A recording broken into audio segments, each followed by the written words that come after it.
के अंतर्गत जो मूल अधिकार दिए गए हैं उसके अंतर्गत शोषण के विरुद्ध जो अधिकार प्राप्त है उसके बारे में बात करेंगे।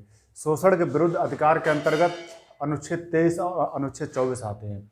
अनुच्छेद 23 में बताया गया है कि मानव के दुर्व्यापार और बलात्श्रम का जो निषेध है इसमें करने की बात कही गई है या उसे रोकने की बात कही गई है। अनुच्छेद 23 के दो उपखंड हैं। पहला है अनुच्छेद 23(1).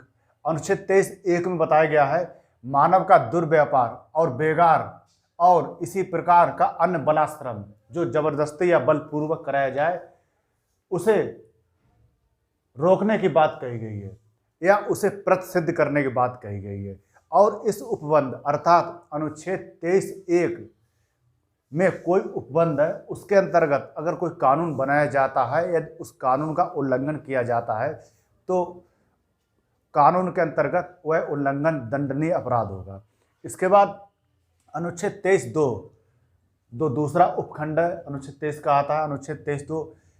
इसमें बताया गया है कि इस अनुच्छेद के कोई बात राज्य को अर्थात भारत देश को या किसी अन्य राज्य को सार्वजनिक प्रयोजनों के लिए कोई सार्वजनिक हित का कोई बहुत बड़ा काम है उसके लिए अनिवार्य सेवा अधिरोपित करने से निवारित नहीं करेगी।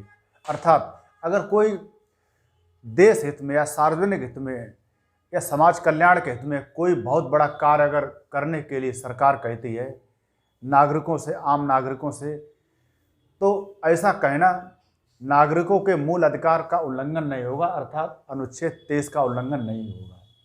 और ऐसे इसके बाद अनुच्छेद 23 का दूसरा उपखंड आता है अनुच्छेद 23(2).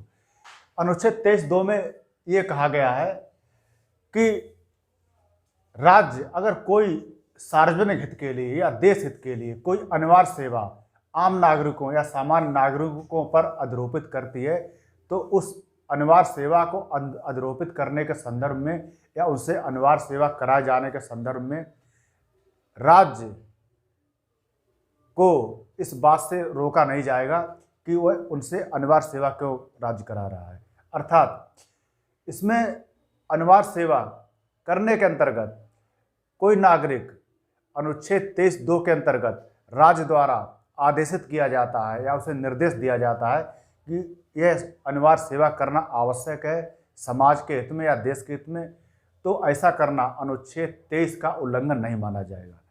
और इस अनिवार्य सेवा को करवाने के अंतर्गत राज्य या देश किसी भी नागरिक के साथ धर्म, मूल वंश, जाति, लिंग या जन्म स्थान या वर्ग के आधार पर कोई भी भेदभाव या विभेद नहीं करेगा।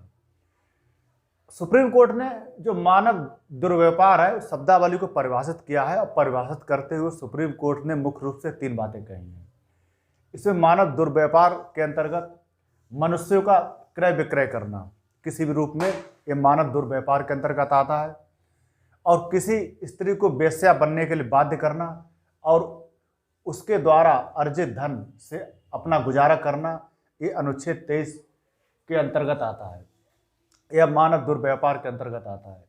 और इसके अंतर्गत सुप्रीम कोर्ट ने बताया है कि दास प्रथा का कोई भी रूप मानव दुर्व्यापार के अंतर्गत आता है। दास प्रथा जैसे ईंट के भट्टों पर बंधुआ मजदूरी, यह एक प्रकार की दास प्रथा का ही रूप है। इसके अंतर्गत संसद ने मानव दुर्व्यापार तथा बंधुआ मजदूरी या बेगार को रोकने के लिए दंड की व्यवस्था की है।